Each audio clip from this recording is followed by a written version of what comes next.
Good afternoon friends. लेकिन ये afternoon बहुत अच्छा नहीं है भाई। और 8 विकेट से न्यूजीलैंड ने भारतीय टीम को हरा दिया है पहले टेस्ट मैच में बेंगलुरु में। कई ऐसे फैसले लिए गए कप्तान के द्वारा या कोच के द्वारा जो कि मैंने अपनी लाइफ में तो नहीं देखा था। ओवरकास्ट कंडीशन तो आपने एक फास्ट बॉलर को गायब कर दिया, बारिश होने की संभावना है तो हम पहले बैटिंग करेंगे। तो ये तमाम तरीके जो फैसले हुए वो तो भारतीय टीम के बिल्कुल अगेंस्ट में गए। लेकिन फिर भी टीम इंडिया से जितना हो सकता था उन्होंने ट्राई किया, कोशिश किया। कुछ खिलाड़ियों ने पूरी जान लगा दी तो कुछ खिलाड़ियों ने इतना बेकार प्रदर्शन किया कि भारतीय टीम के 12 अंक यहां पर गए। वर्ल्ड टेस्ट चैंपियनशिप के लिए अब मुश्किलें बढ़ेगी। अब आपको ऑस्ट्रेलिया में कम से कम 2 टेस्ट मैच जीतना होगा, 2 ड्रॉ करना होगा और कुल मिलाकर के देखा जाए तो अब आपको श्रृंखला ऑस्ट्रेलिया में जीतना होगा। तो भारतीय टीम को 8 विकेट से हराया है न्यूजीलैंड ने। 36 सालों से जो न्यूजीलैंड की टीम यहां पर रो रही थी, आज तक मैच नहीं जीत पाई थी। एक टेस्ट मैच, सीरीज तो बहुत दूर की बात है भाई, एक टेस्ट मैच नहीं जीत पा रही थी।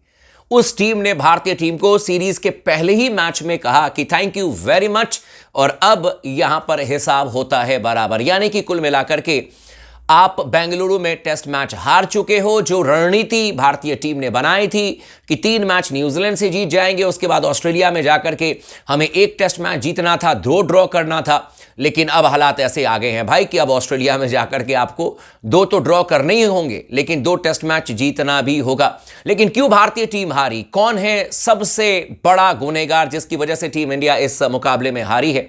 और किस खिलाड़ी ने कैसा प्रदर्शन किया, डिटेल में जानने की कोशिश करेंगे। आप तमाम दोस्तों से रिक्वेस्ट है, अगर आपने अब तक चैनल को सब्सक्राइब नहीं किया तो जरूर कर लीजिएगा। वीडियो को आप आखिरी तक जरूर देखिएगा और लगातार बने रहें स्पोर्ट्स टॉक के साथ में। किस जगह से आप इस वीडियो को देख रहे हैं आप हमें कमेंट करके बता सकते हैं, लेकिन सब्सक्राइब भी फटाफट जरूर कर लीजिएगा। यार देखिए, पहली बात तो मुझे समझ में नहीं आया कि यार कैप्टन रोहित शर्मा लेजेंड है, T20 वर्ल्ड कप उन्होंने जिताया और इनफैक्ट 5 बार वो मुंबई इंडियंस को चैंपियन बना चुके हैं भाई। मतलब इतने मैच्योर्ड कैप्टन हैं कि कई बार समझ में नहीं आता कि ये फैसला रोहित शर्मा का था कि अगर ओवरकास्ट कंडीशन है तो हम पहले बैटिंग करें, या ये फैसला कोच गौतम गंभीर का था। लेकिन रोहित शर्मा ने पहले दिन आकर के कहा कि भाई उन्होंने पिच को रीड करने में गलती की, तो मान करके चलते हैं कि यह फैसला रोहित शर्मा का ही था। लेकिन जब कप्तान ने इसके बारे में ऑलरेडी कह दिया कि उनसे गलती हुई तो इस पर अब क्या चर्चा करें। 46 रन पर तो हम ऑल आउट हो गए, लेकिन चर्चा इस बात को लेकर के करना होगा कि आप नई गेंद के साथ में ठीक तरीके से बैटिंग नहीं कर पा रहे हो। आप देखो कि जब न्यूजीलैंड के खिलाफ में नई गेंद थी टेस्ट मैच के पहले दिन, बारिश के बाद वाले दिन, तो आप 46 रन पर ऑल आउट हो गए। कल इतनी जबरदस्त बैटिंग हो रही थी, ऋषभ पंत बैटिंग कर रहे थे सरफराज के साथ में, 177 रनों की साझेदारी हो गई थी। और जैसे ही न्यूजीलैंड ने नई गेंद ली, आप 40-50 रन जोड़ते हुए 7 बल्लेबाज आपके आउट हो जाते हैं। तो दिक्कत ओवरकास्ट कंडीशन या फिर ये वो नहीं है।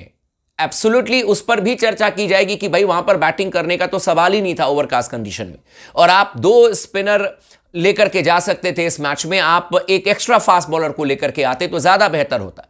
लेकिन आपने क्या करा, आपने आकाशदीप को बाहर किया और आपने क्या किया, तो यहां पर कुलदीप यादव को खिला दिया। बिल्कुल इसी तरीके का कंडीशन था आपका कानपुर टेस्ट मैच में। वहां पर आपने क्या किया, वहां पर आपने आकाशदीप को खिलाया, कुलदीप यादव को खेलने का कहा जा रहा था कि हो सकता है कि मौका मिलेगा, लेकिन आपने उनको टीम में नहीं लिया। तो यहां पर ओवरकास्ट कंडीशन में ऐसी क्या चीजें दिख गई कप्तान को या कोच को कि आपने एक एक्स्ट्रा स्पिनर खिला लिया भाई, जिनका आपने इस्तेमाल नहीं किया पूरे मैच में।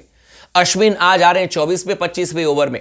वैसे तो अश्विन को बाएं हाथ के बल्लेबाजों का काल माना जाता है। डेवन कॉनवे बैटिंग कर रहे थे, सचिन रविंद्र बल्लेबाजी कर रहे थे। सामने से दिख रहा है रविचंद्रन अश्विन मिड ऑफ और मिड ऑन पर फील्डिंग कर रहे थे, वो गेंदबाजी करने के लिए आ नहीं रहे हैं। और क्यों नहीं आ रहे हैं गेंदबाजी करने के लिए? इसके लिए सिर्फ रोहित शर्मा से सवाल करने की जरूरत नहीं है, इसके लिए अश्विन से भी सवाल करने की जरूरत है। क्योंकि पहली पारी में अश्विन को बहुत बुरी तरीके से पीटा था न्यूजीलैंड के बल्लेबाजों ने। तो भाई अश्विन का भी परफॉर्मेंस इस टेस्ट मैच में एकदम 0 बट्टा सन्नाटा रहा। खैर, अब अश्विन जो है अपने यूट्यूब चैनल पर आकर के जरूर बताएंगे।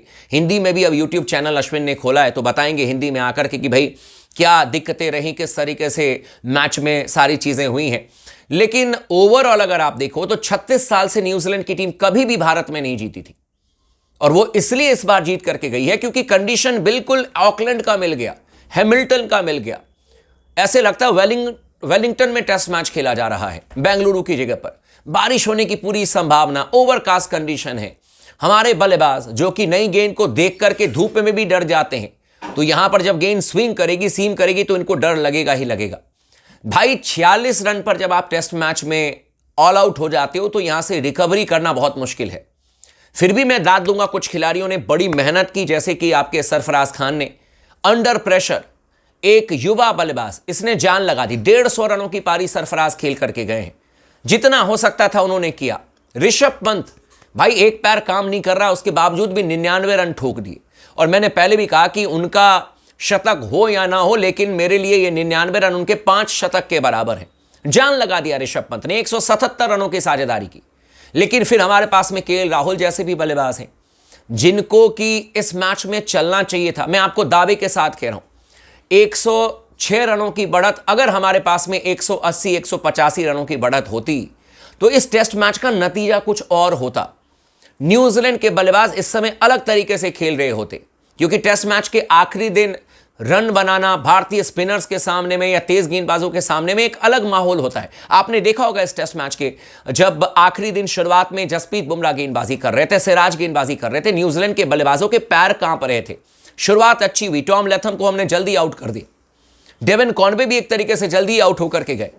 लेकिन ऑब्वियस सी बात है, जब आप 2 फास्ट बॉलर को लेकर के जाओगे तो भाई फ्यूल तो खत्म होगा ही होगा, है ना। थकेंगे तो जरूर, वो 7 ओवर करने के बाद वो थक गए। स्पिनर आए तो फिर रन बनने लग गए। मतलब जब स्पिनर आए तो आप यकीन मानो 5 ओवर में 40 रन न्यूजीलैंड ठोक करके गई, 5 ओवर में 40 रन, और मैच का रुख बिल्कुल पलट करके रख दिया। अब दिक्कत इस बात को लेकर के है भाई कि गौतम गंभीर और साथ में रोहित शर्मा को न सिर्फ अब आने वाले दोनों टेस्ट मैच जीतने होंगे, बल्कि ऑस्ट्रेलिया में भी अब आपको 2 टेस्ट मैच जीतना होगा, और ऑस्ट्रेलिया में 2 ड्रॉ भी कराना होगा अगर आप अपने दम पर वर्ल्ड टेस्ट चैंपियनशिप के फाइनल में पहुंचना चाहते हो। तो इसका मतलब यह है कि ऑस्ट्रेलिया में आपको श्रृंखला जीतनी पड़ेगी। आप सीरीज जीतो ऑस्ट्रेलिया में, जो कि इतना आसान नहीं है। 2 बार हमने उनको हराया है, लेकिन हर बार जाकर के हरा देंगे इसकी कोई गारंटी नहीं ले सकता है। मुझे यकीन है कि टीम इंडिया बेहतर करेगी, लेकिन मैं गारंटी के साथ नहीं कह सकता ना कि 100% भारतीय टीम ऑस्ट्रेलिया को हरा ही देगी ऑस्ट्रेलिया में तीसरी दफा।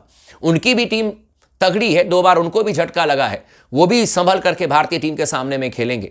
लेकिन परिस्थिति इस समय भारतीय टीम के लिए इस टेस्ट मैच में बिल्कुल भी बेहतर नहीं रहा, और उसके पीछे किसी और की भूमिका नहीं है, उसके पीछे हमारे अपने ही खिलाड़ियों की भूमिका है। कुछ खिलाड़ियों ने जान लगा दी, कुछ खिलाड़ियों ने मैच हराने के लिए पूरा ही मतलब ताकत झोंक दिया, और उनके बारे में मैं क्या ही चर्चा करूं। अब देखते हैं कि दूसरे टेस्ट मैच में क्या क्या परिवर्तन किया जाता है, किस तरीके से कोच और कैप्टन जो है वो फैसले लेते हैं। लेकिन कुछ कड़क फैसले लेने जरूरी हैं, क्योंकि इस तरीके से तो काम नहीं चलेगा। और बात ये नहीं है कि यार हम तो अभी टेस्ट मैच जीत रहे थे, बांग्लादेश थे, तो हार गए तो क्या हो गया। बहुत सारे लोग कहेंगे भाई हार गए तो ये कोई बायलैटरल सीरीज नहीं है ना, अब वर्ल्ड टेस्ट चैंपियनशिप के हिसाब से बहुत बड़ा झटका है, समझो इस बात को। और फिर आपको ऑस्ट्रेलिया में 5 टेस्ट मैच खेलना है, तो अब आपको पता चलेगा कि क्या और क्यों स्पोर्ट्स टॉक कह रहा है कि एक 12 पॉइंट निकालना बहुत बड़ा, हमारे लिए बहुत बड़ी जिम्मेदारी थी। लेकिन अब तो यहां पर 0 बट्टा सन्नाटा टीम इंडिया के हाथ में लगा है। खैर देखते हैं आने वाले टेस्ट मैचेस में किस तरीके से भारतीय टीम